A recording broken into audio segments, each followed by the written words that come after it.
invade. On the first invasion, actually, they were scared by the crabs in the Portmore area. They heard all that noise and they thought they were on the attack. So they aborted and then they tried again. And they took Jamaica from the Spaniards in 1655. So what did the Spaniards do? They released the slaves into the inlands, basically seeking the slaves to fight on their behalves, having been freed. I wonder which slave would really. So the slaves went inland and just remained there. And they find some of the choicest spots in terms of places that could not be penetrated from the outside. And they established themselves there. One of those places was in Akompong, in St. James. You will not hear me mention much about Trelawney, except as I will tell you later, because the parish of Trelawney didn't exist. It was St. James. All of what is now St. James and Trelawney was St. James. This morning, New York was a 40-year high, even though wages are up. Sorry, there's a... Okay, thanks very much. Now, when they settled in the hinterland, so to speak, they had no intention of coming back under the British or anybody else who took Jamaica. So they engaged in farming and other activities and evading the British. And of course, one of the issues that developed is that they would help to cause other slaves to become free. Whenever there were runaway slaves, they would take them in and give them a place in those strongholds that they had. There were two sets of Maroons. There were the Eastern Maroons called the Windward Maroons, and the Western Maroons were called the Leeward Maroons. But there were Maroons, but there were Maroon communities right across Jamaica, in Clarendon, in Scots Hall, in St. Mary, in other places. And if anybody think that we are a rebellious people, yes, we are a rebellious people based on our heritage. And those rebellions started as early as in the 1600s, actually, because Africans were not necessarily accustomed to this kind of situation that they were enduring in Jamaica. Of course, there was Arab slavery before the Atlantic slave trade, and that went on for 1400 years. But having come across, captured and taken across the ocean to the Caribbean, they found themselves in pretty much unfamiliar territory, and they wanted to get back to their families and tribes and what have you in Africa, quite frankly. And let me not call them tribes, let me call them nations. And if you ever wish me to explain their political system that they had way back then, I can do that maybe at another time. However, they were causing slaves to free themselves, or assisting slaves to become free from their masters, who were engaging in all kinds of productive activity and exploiting the Africans for labor, until they decided to settle down to sugar, and sugar became king. And that was a very labor-intensive crop. And the Africans were the laborers. Now, it became a very contentious issue after a while, because the planters were having a hard time with holding on to their slaves. You have to remember, in those days, the slave was a possession and considered a valuable possession. One of the largest slaveholders in Jamaica was in the western parishes, and he owned in excess of 2,500 slaves. At the peak of his exploits, his slaves were worth some $11 a day to his operation. And as slavery declined, that dropped to $4.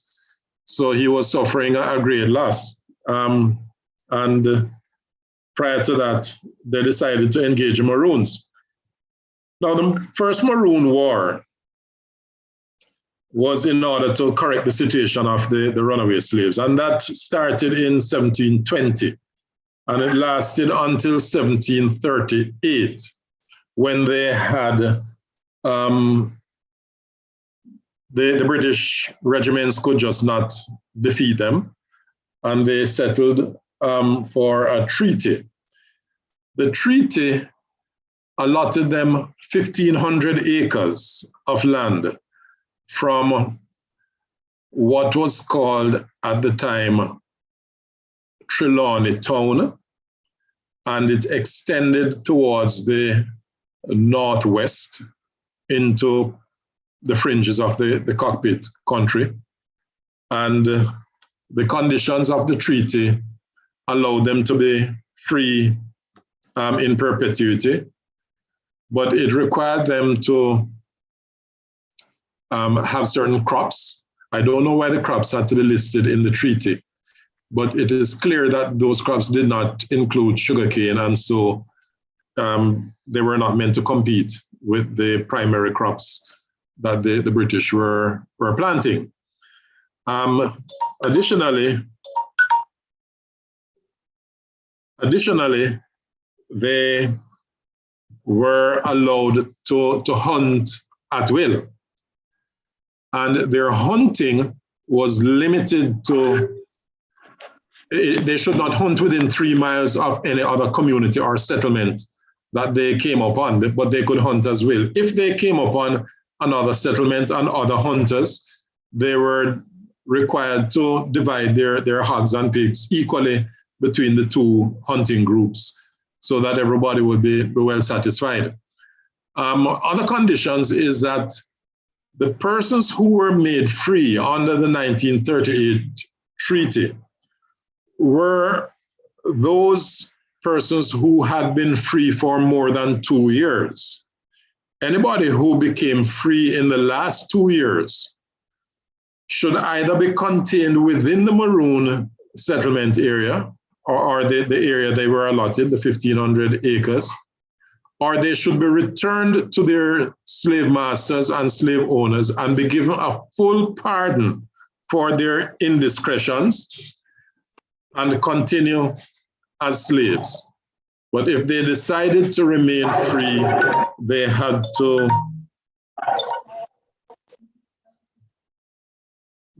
remain in the Maroon area. Sorry, let me just turn this telephone off.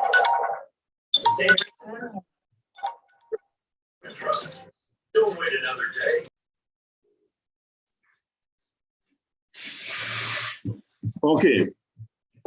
Now, in addition to all of that, they were required to return any slave who ran away and came into their company, so to speak. So they were like a police unit for the planters.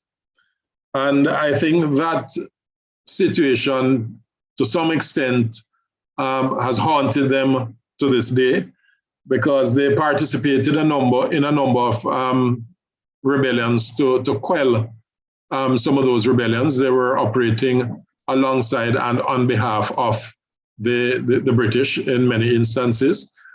Some of you may be aware of the Moranbeh Rebellion, where 437 persons were killed in that instant. But beyond, that is collusion.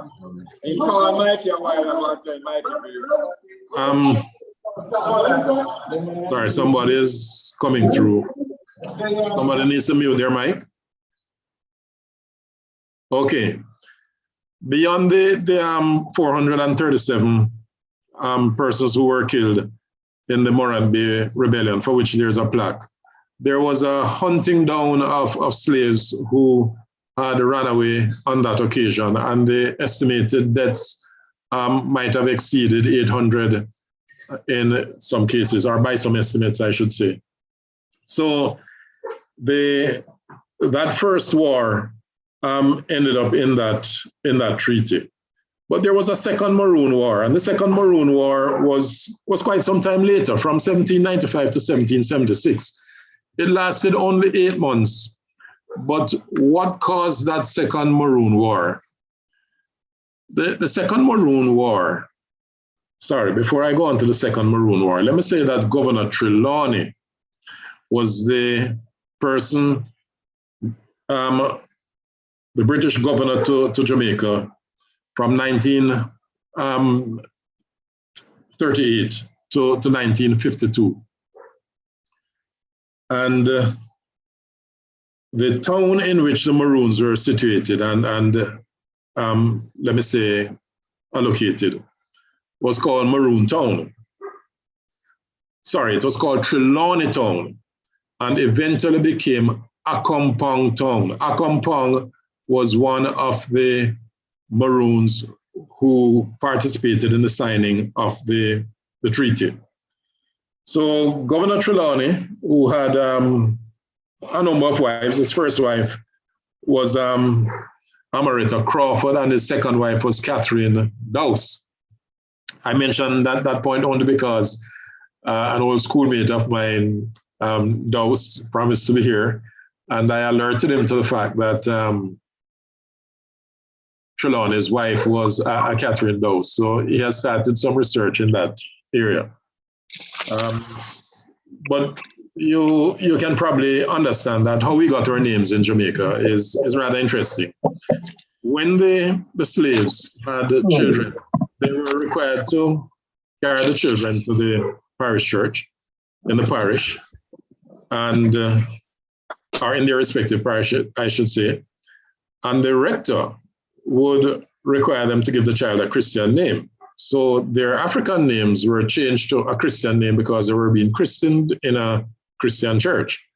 And invariably, they were given the name of the plantation from which they belong as their surname. So that was a process of eliminating the African names like Kunta Kinte or whatever else the case may be. And we transitioned to all these English names which we now have. And when I say my name, Darby, or from my mother's name, Burgess, we start looking where in England our ancestry comes from. Never necessarily came from England, but we were just given the names of the plantation owners, although in many cases it did come from Europe. As if you were to do your ancestry, you will find that in the large majority of cases, only the ancestry of the mother, meaning the mother's mother, goes back 500 years and links you back to Africa. Most people through their fathers are linked to elsewhere. So, and that is an indication of how the slaves were taken advantage of by the slave masters and owners.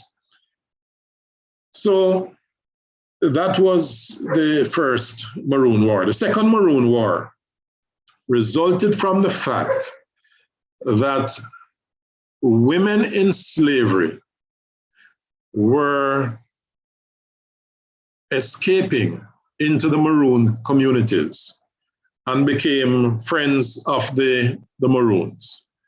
And one of the favors that they usually ask of the Maroons is to get their relatives out of slavery and into the Maroon community. So this became a very common occurrence, and as a result of which the planters were now losing slaves in droves, and they called on the militias for help. And from as early as the mid-1700s, or maybe even before, you had British regiments coming to Jamaica. One such regiment was the Green Howards. They were formed in 1688, and they were one of the regiments in Jamaica at the time of the Second Maroon War. Now, in that Second Maroon War, the British military colonel in charge was skeletal muscle, heart, liver, kidney, and organs. Can somebody mute their mic, please? Yes. The person in charge of the military, during the British military, that is, during the Second Maroon War, was the grandson of Governor Trelawney. And his name was also Trelawney, Colonel Trelawney. Now, you may not be aware, those of you who have been to the rum tour at Appleton, that the fairground there has a history. What you see now is a pristine modern day thing, and they will tell you that Jenny the donkey is the one that turned the mill to grind the sugar. But why use a donkey when you have slaves to do that? I'm not saying that slaves did it, but it is conceivable that it is a task that would be done by slaves. On the fairground at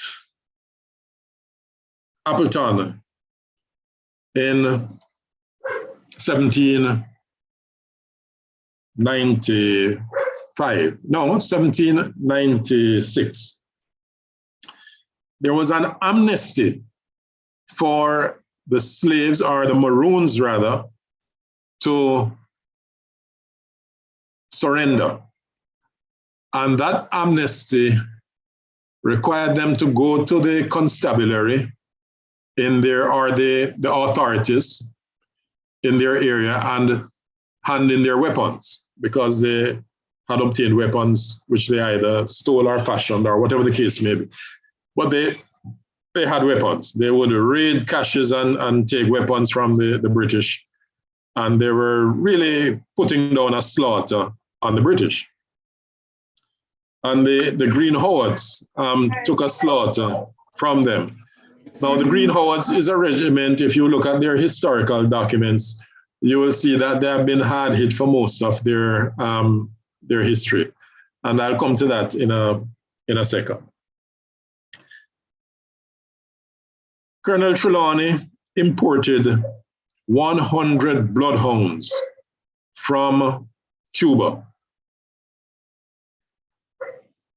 because he had a plan to make an advance into the cockpit country with these bloodhounds to ferret out the Maroons. 2 Maroons surrendered during the amnesty, and they were invited to the fairground at Appleton. And while there, they witnessed a most horrific thing.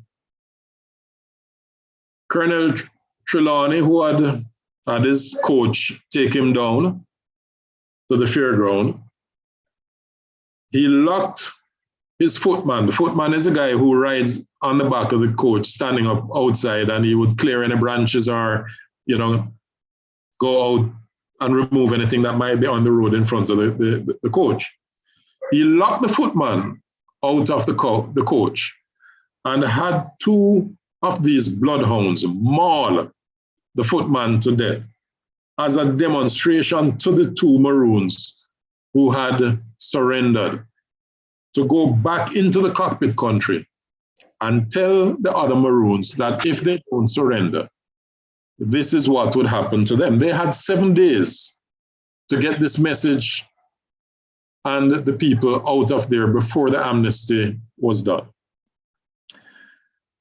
They had their women, their children, everybody hiding in safe places in the cockpit country, but not safe from the bloodhounds.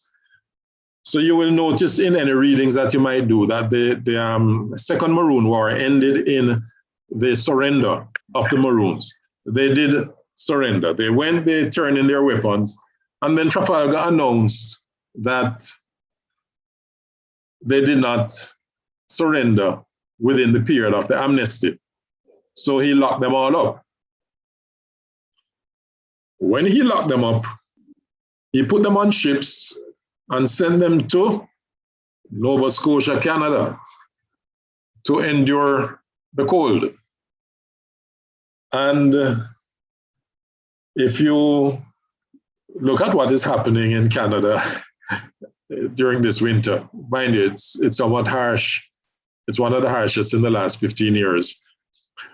But can you imagine Maroons leaving Jamaica, going on a boat to Canada, and having to endure the weather up there? And in the maritime areas of Nova Scotia, etc., it can be very wet, and wet cold is really very miserable. So Trelawney decided to send the Green Howards to Canada to supervise the Maroons. So they're left on their two ships and they headed to Nova Scotia. They were stuck in a fog bank for 2 weeks, and pretty much half of the regiment succumbed to frostbite. And so the regiment had to repair to England to reconstitute. They could not take on the role of supervision because they were dealt such a bad blow. And that's just one of the, when they say Duppy follow you, it seems Duppy was following the Green Howards regiment. So the Maroons in Nova Scotia, and I actually flew to Nova Scotia on one occasion for an air show where the JDF was exhibiting in the air show.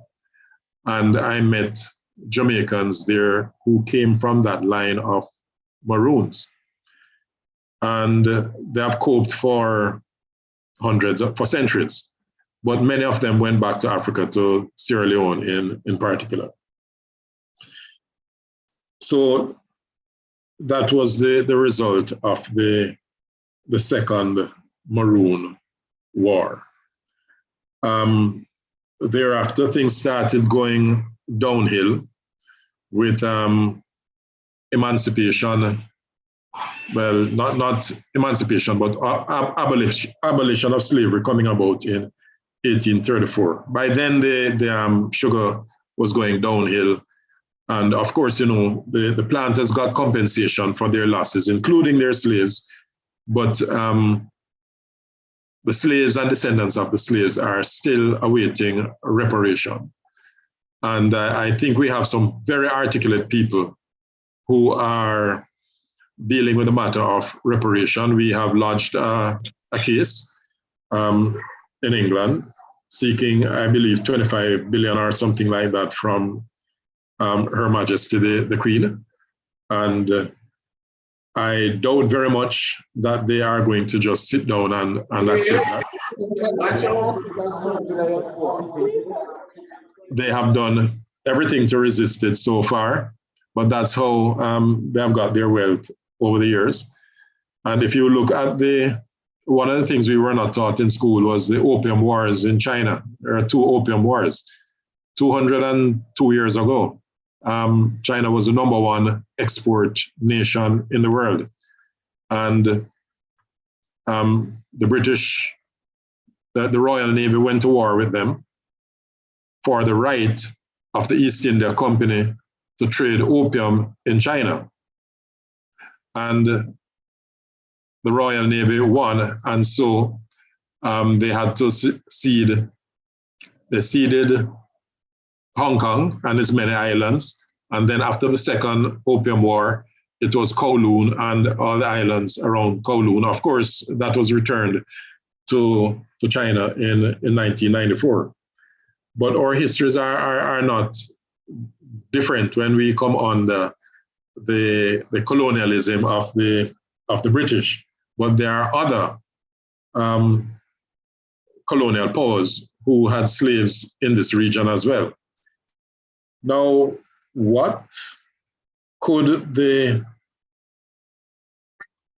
after the Second Maroon War, the grandson of Governor Trelawney, having suffered the humiliation of the Maroons changing Trelawney Town back to Accompong, divided the parish of St. James and made the eastern half of it the parish of Trelawney. Claimed to be naming it after his grandfather, but that was his name as well, and his grandfather was long dead. And so we have that parish now named after one of the British families and certain military ruler who brought down much hardship on our people. If I may do a quick comparison with the Maroons in Suriname, I've been to the interior there up in the Sarabacan Mountains on 2 occasions where they have their village. They are perhaps the largest African nation outside of Africa. And they have been living in the forest in Suriname since they too signed a treaty with the Dutch in the 1700s, the late 1700s. And they probably, and if anybody gets a chance to go see the Maroons in Suriname, it is quite something to behold. They have maintained their tribal traditions, from dress to tribal markings on their faces, to healing methods, etc., for several hundred years in the forests in Suriname. And when you look at their boating skills up and down the Suriname River, including in the dead of night without any moon, you would be amazed in 80-foot long boats made from a single tree with an outboard motor. That's their main form of travel. The women are topless, and they are not being held down because they are topless. Under their treaty, they are required whenever they go into the city of Paramaribo that they wear something on top. But if you want to see serious African culture that has endured the centuries, Suriname is a place to go. And that is how our Maroons are differentiated from, other Maroons. And down there, they have developed a huge eco-tourism industry. The Maroons themselves have developed it. A serious eco-tourism industry around their activities in Suriname. And from my service club, I went down there the day that a paramount chief was elected. They still have what is called a Kogatli, or a Kogatla, which is an assembly of the village captains from within the nation whenever they have a decision to make, such as electing a new paramount chief. They all come together, they bring their little wooden stools, which is called a Kogatli. They sit on it and they will sit in the forest and stay as long as it's necessary to make their decision. It's a single party democracy that existed long before the Westminster Parliament as we know it, that has been foisted on persons around the world. And it works very well because everybody has the opportunity to speak. So that's liberalism in place. And when you speak and you come to a vote, the majority vote stands. And the king of the nation, or the paramount chief, must respect the will of the people by enforcing the decisions or implementing the decisions that have been taken. If the king, and it's the same thing in Africa, the same thing happens in Arabia, where they go in the desert and they meet with all the tribal chiefs. If the king or the sultan is not in agreement with the majority vote, then what used to happen in Africa is the king would have to flee or be killed. So he flees and goes and lives in exile. But the appropriate thing that most kings would do is to conform with the will of the majority. And they run a very smooth single-party democracy in the cultural system of Africa. And one of the things that supports this is what is called African humanism, Ubuntu. I am me because of you, and you are you because of me. And that kind of respect for each other and respect for the community. And their education is to bring new systems and wealth for their community. Now, when you compare all of that, which is practiced in Suriname among the Maroons there, to the Maroons here in Jamaica, you can see that our Maroons have in large part drifted from the African tradition and the African culture. And you cannot tell a Maroon different from a Jamaican. I welcomed a friend of mine recently on a WhatsApp group, recall that he was a Maroon and paid respect accordingly.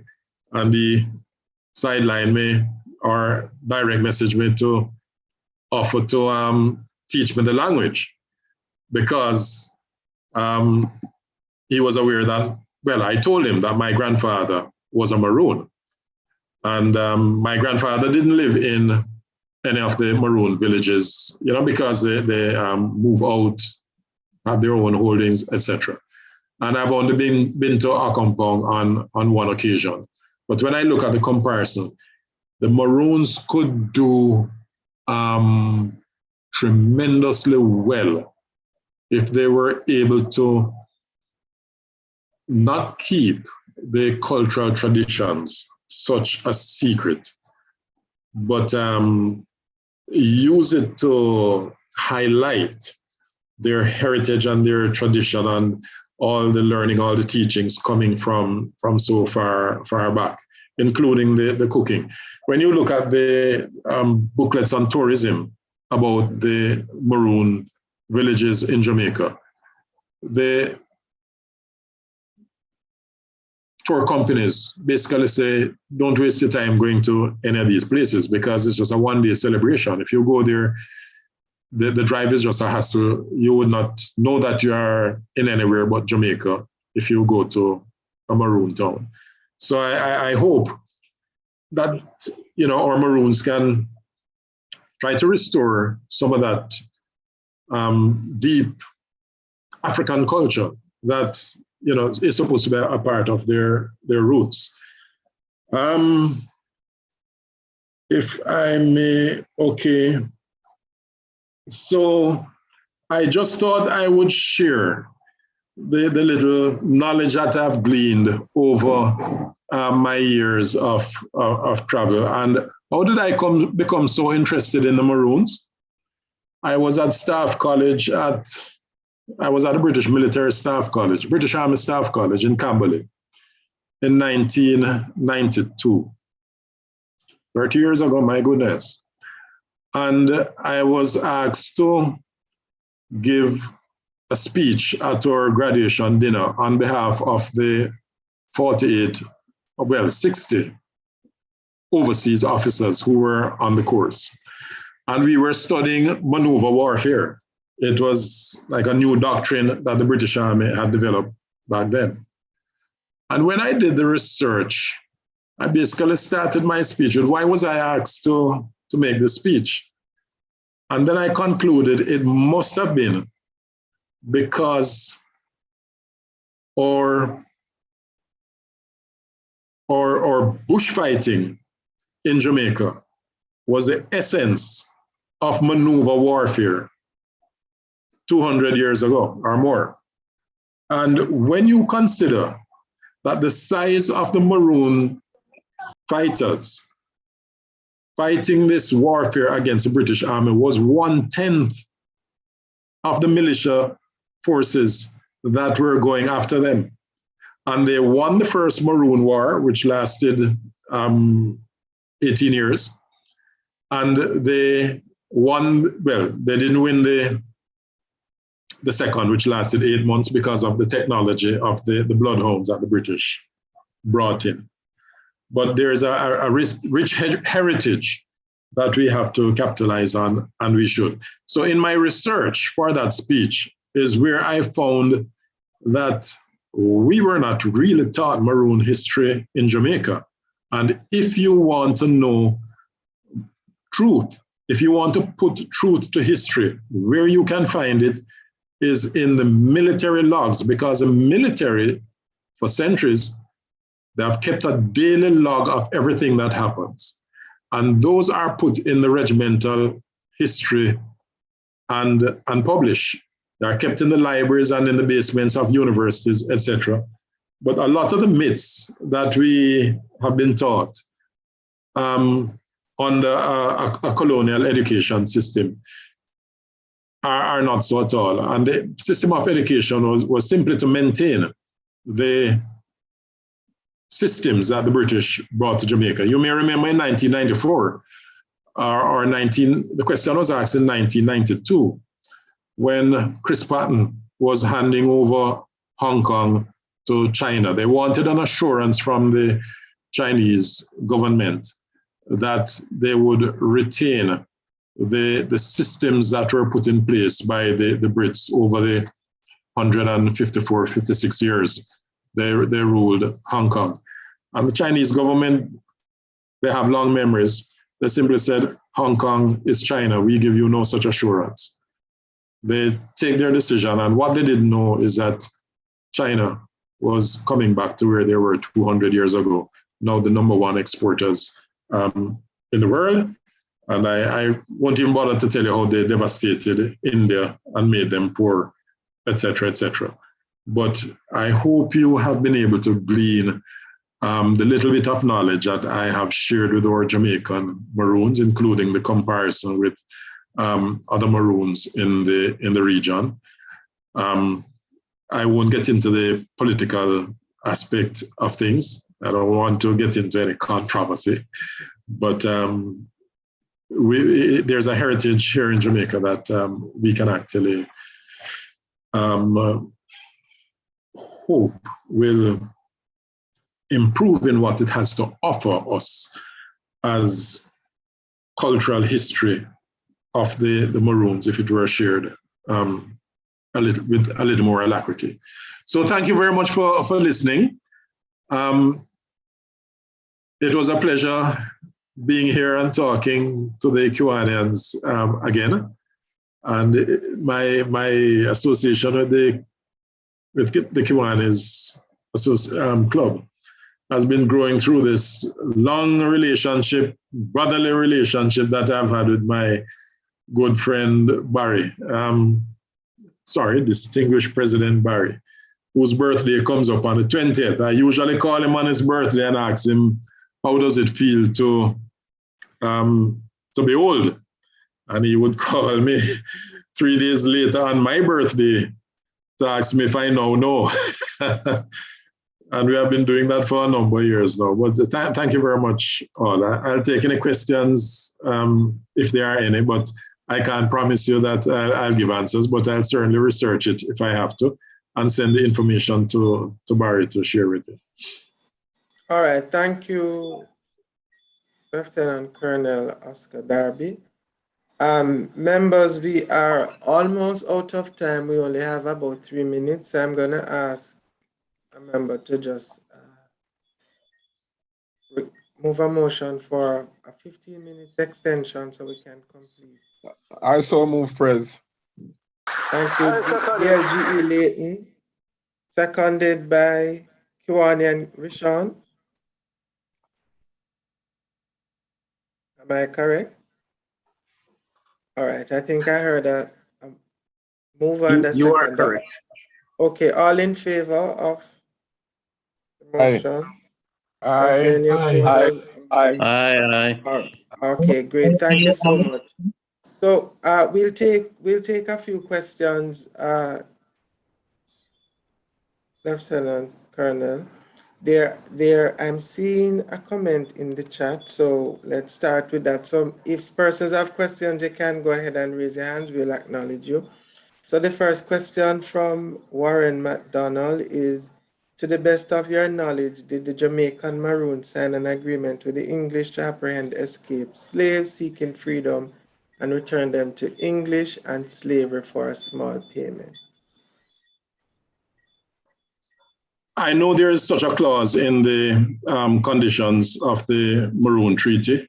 I think it is clause number 6, if I'm not mistaken, but there are 18 clauses in the treaty, and that's included in one of them, that they should return any runaway slaves to their owner. Okay, thank you. The comments are of commendation. Good historian you are. So I'm seeing a hand. Secretary Everton, go ahead.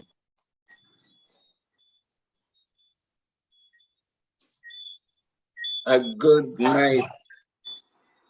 Colonel Darby, excellent presentation. Thank you so much. My question is twofold, and it's against the background that in about 1997, the heads of states of the Caribbean community adopted CARICOM Charter, I think, of civil society, Article 10 or 11, not too sure. But it stated that states ought to recognize the contribution of Indigenous people to the development process and undertake to continue to protect their historical rights and basically to respect the culture and the way of life of these people. It specified Indigenous people. You burst my bubble initially in your preamble when you said the Maroons were given the opportunity to go up into the hills, because I always thought that we had to fight, but that nothing was given to us freely. But the question, as I said, is twofold. Are the Jamaican Maroons, the treaty, I think, or the charter covered Suriname and Jamaica, but are the Jamaican Maroons considered Indigenous? I mean, and set also against the background that you said we have an hidden culture sort of, or you alluded to the Maroons not, but if they were to be juxtaposed to your experience, they don't go topless, they don't have a language of their own, to the best of my knowledge. I've never been there. To cut it short, the question is, are the Maroons considered Indigenous? And the treaty that was signed under a colonial government, would it today still be considered effective? Or should it be considered null and void? I was trying to avoid the controversy at all cost. The definition of Indigenous peoples needs to be examined carefully. And one would need, and it is one of the reasons I did the comparison with the Suriname Maroons, or I should say the Samarakan nation. Because we call our Maroons, and especially in Suriname, such derogatory terms, bush niggers, all kinds of things. That does not happen in Jamaica, because our Maroons are not as, if you were to compare the two, you can see clearly that Suriname has Indigenous Maroons. Our Maroons say that they are Indigenous people, but question that when they do such a comparison, or even talk to the Maroons. But the Maroons in Suriname were runaway slaves as well. And they fought against the Dutch rule also. But they have been able to maintain their culture so steeply, and they have order and rules about who should govern. As a matter of fact, the person who they select to become a leader, or the paramount leader in their nation, that person would have had to have been out of the community for a minimum of 6 years. But to bring development back as leader, with the understanding that the culture is to be preserved, even with this development.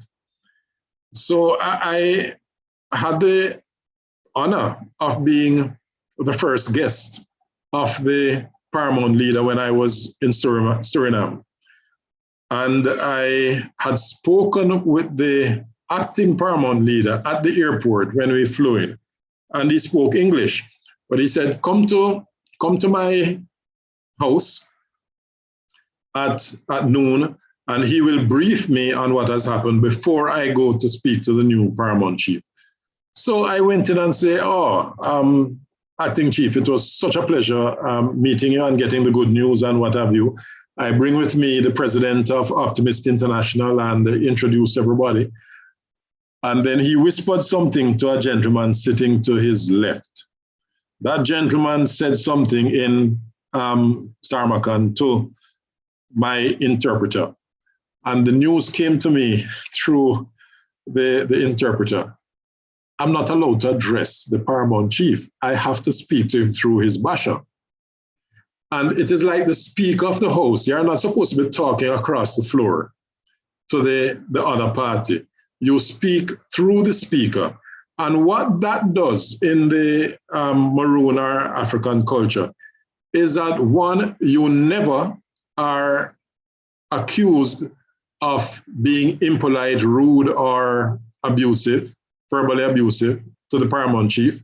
And the same can be said from the paramount chief to whoever, with whomever he speaks. So they are very steeped in the African tradition, far more so than we are.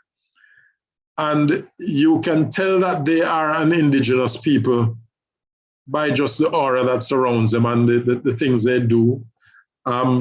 When you come to our Maroon villages, it is hard to tell the difference between the Maroons and the average Jamaican. So the question is not to be determined by me. I can only tell you my experience as far as the two are concerned.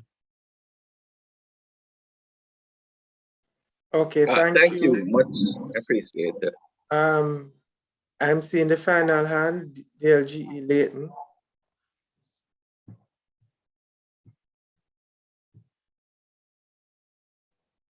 DLGE Leighton, we're not hearing you. Yes, sorry about that, Press. Thank you very much. My good friend of the team, Colonel Oscar. Good to see you, my friend. An excellent presentation. Very nice. Thank you, sir. Yeah, a quick question. I mean, listen to your presentation. My blood boil when I hear about Governor Trelawney, I must admit. Do you have a view why we have people who have committed such terrible atrocities against our people with several of our institutions, like a parish, being named after them? Do you have any view on this, whether this should be perpetuated, or we should say history and we can't change history? Do you have any view? Because when you look at the atrocities that those people committed, and then you say, boy, we honor them by, naming a parish and continue. You have any views on this? Well, my view on it is simple. One, we don't know our history as we should, or we would have had those names changed ages ago. My family is from Trelawney, and I call myself a Trelawney man who glorify the Yellow Yam and else, but I would rather it be something else, quite frankly. True. Yeah. If you go to South Africa, I had the pleasure of going to South Africa in 2013. And when it was Durban, I also had the good fortune of being in South Africa during the week between Mandela passing and his funeral. All the significant buildings, government offices, etc., are named after the freedom fighters. You don't see the names of the oppressors anywhere. The Oliver Tambo Airport is what Johannesburg Airport is called. They have the names of the streets, everything. They have changed them because the 80%, well, more than 80% of the people who were oppressed for the many years, they don't deserve to be accepting the names of their oppressors on their main institutions and their main roads. Now, why that is not so in Jamaica is that slavery ended, and then we had colonialism, colonialism and neocolonialism continuing for a long period after slavery. And we have forgotten the history of who is who and how, whose name is associated with what. But were I the Minister of Culture, I can tell you, I would look at these things and I would go through and make sweeping changes so that we stop glorifying our oppressors after centuries of abuse that we have gone through. So that's my view on it. Yeah, thank you. And thanks for the very good question, by the way, Lynn. Okay, thank you so much.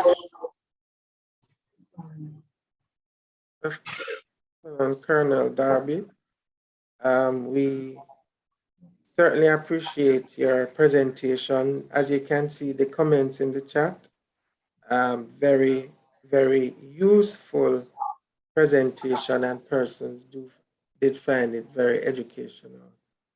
But to do the vote of thanks, I will invite VP Kingsley Simpson to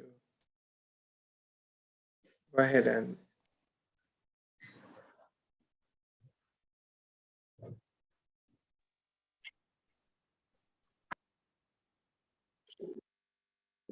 Yes, good evening, fellow Kiwanans.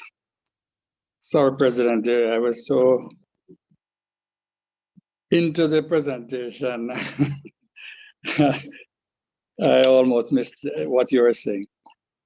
Good evening, fellow Kiwanans. Good evening, Lieutenant Colonel Darby, Oscar Darby, distinguished governor, optimist president, optimist district, distinguished governor, President Jamaica Orchid Society, and I would add historian extraordinaire. The pleasure of putting forward this vote of thanks was given to me this evening, and I will gladly say to you, sir, that thank you for taking time out from your busy schedule to come and have this little chat with us. We thoroughly enjoyed it. I'm sure you could have done many other things, but you chose to come with and be with your friends. You're a friend of DP Barry, you're a friend of North St. Andrew. You've been with us before. Your presentation was extremely informative. It was delivered with clarity, presenting the facts and debunking the myths. We learned a lot on this topical subject. You took us all across the world. You gave us a lecture in bits of culture, politics, and geography. We learned about Maroons that are in other parts of the Caribbean. We learned that PPE Dudley is a Maroon. We learned about Maroons in Canada, Suriname, Africa, all over the place. And for this, we thank you very much. When we started off our meeting, PPE Dudley said we had 119 members present. I'm pleased to tell you that that grew to 151. And I don't think we're too far from that just now. That just shows how interesting your presentation was. We want to say again, thank you from the bottom of our hearts. And I don't know if President Dwayne is running me off the mic by putting up the certificate which we are supposed to be presenting to you. We have a virtual copy being shown now. we will have it delivered to you very shortly. I'm sure the President Dwayne has put those arrangements in place already. Or in fact, I think your good friend, DP Barry, might be the one delivering it on your birthday, which is a couple of days from now. Again, Colonel Darby, thank you very, very much. We really enjoyed this presentation. It showed us, it gives us enough information to better understand the politics of the current Maroon situation. And we thank you very, very much for this. We can now speak on the subject with some amount of authority. Thank you, sir. Thank you very much, distinguished President Kingsley. It was my pleasure. Always a pleasure when I speak with the Kiwan. So thank you. I'll ask everyone to open their mics and give Lieutenant Colonel a big round of applause. We hear the sentiment expressed by the of how impressive the presentation was. We really are grateful for you coming and sharing the knowledge with us this evening. We are gonna take announcements. Clubs, if you have any announcement, please place it in the chat. The Chairman John, you have an announcement? Yes, Prez, I always have an announcement where the PLG competition is concerned. And so, as usual, I just want to pretty much apprise the members as to where we are as it relates to the point standing. I know some members or some team members will be happy, while I know in terms of some other team members might not necessarily be satisfied, and some will, of course, be strategizing as to how they will be able to improve in terms of their positioning.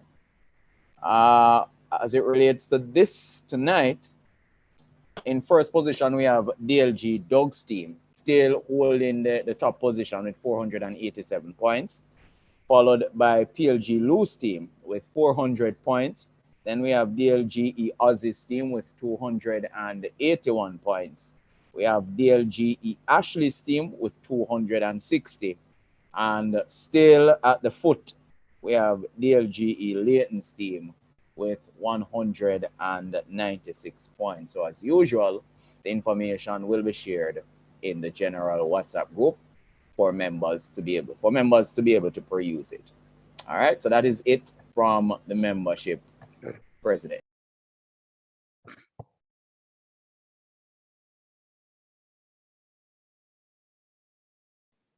Thank you, Chairman John.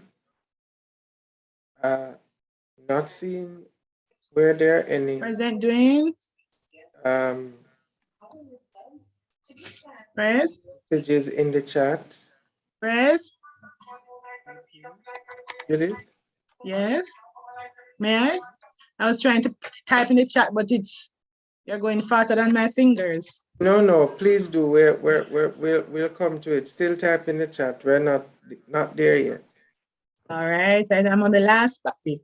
Okay, no problem. Also, our monthly KCNSA Roy Pennant Meals on Wheels will happen at the end of February.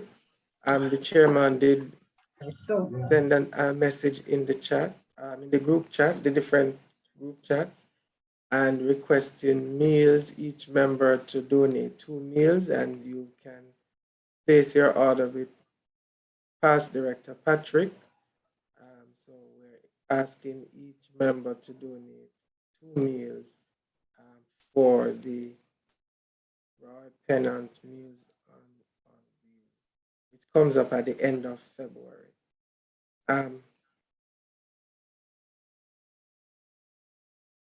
So the Secretary Everton, I'm going to ask you to read the announcements in the chat quickly. Okay.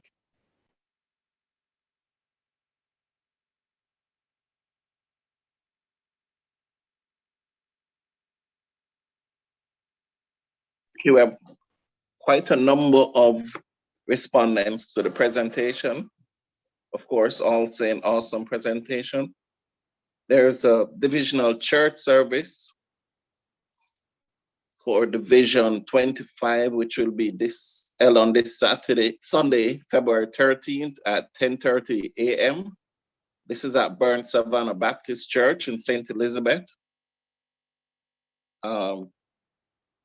Kiwanis Club 23, East Professionals St. Andrew. Advertises a Sip and Paint. This is as of February 12th at 5 p.m. Few tickets are still available.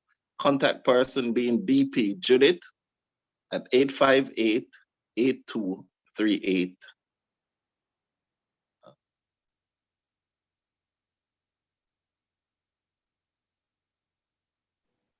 Okay, thank you. That covers.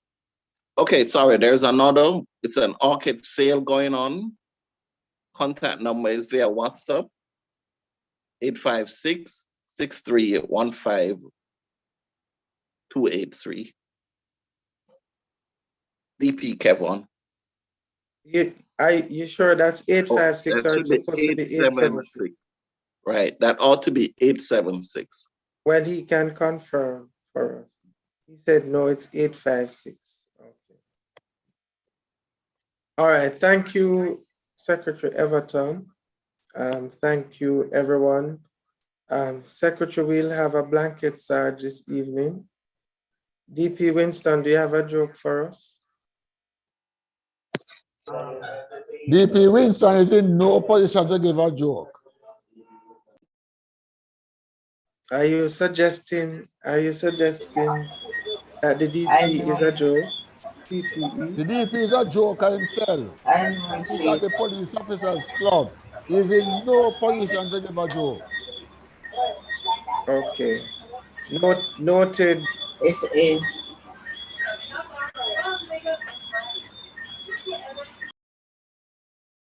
About the church service for the division, will there be a link?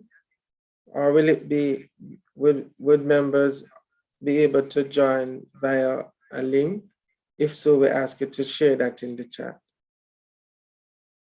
Okay, we're coming down to the end of our meeting where I'm gonna ask Director Kenton to do the thought for the week and the benediction.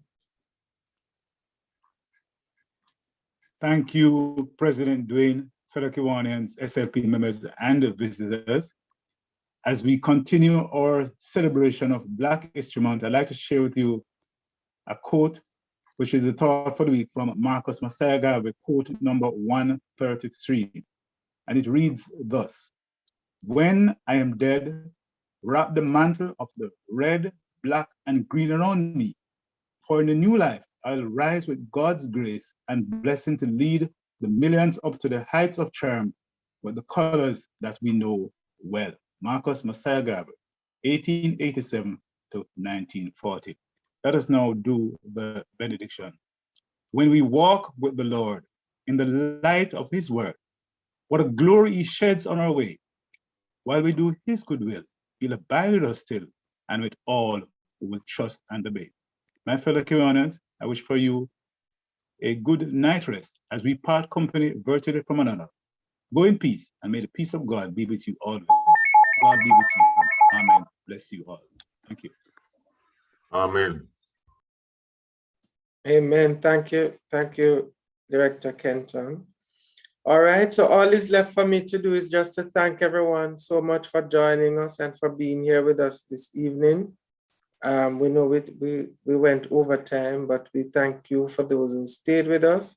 Thanks to our prospects and Kiwanians from different Kiwanis clubs who joined with us, and certainly thanks to our guest speaker for being with us this evening. Thank you all. This meeting of the Kiwanis Club of North St. Andrew. I also have to especially thank our LG, my apologies, who in our official visit was here with us and gave her remarks. Thank you all, and to all the change makers, presidents who traveled on the road with LG. Thank you for being here with us. this evening. This meeting of the Kiwanis Club of North St. Andrew is now terminated. Have a good evening, everyone. So he said in 1960, so the 90815, 90815. An interesting and good meeting as usual, President. Thank you so much. Thank you, LG, and thank you for being here. Right. So coming straight from this.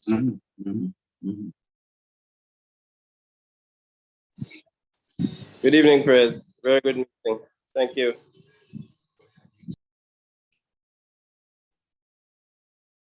Good evening, P.E. Derek. Greetings, D.P. Norman.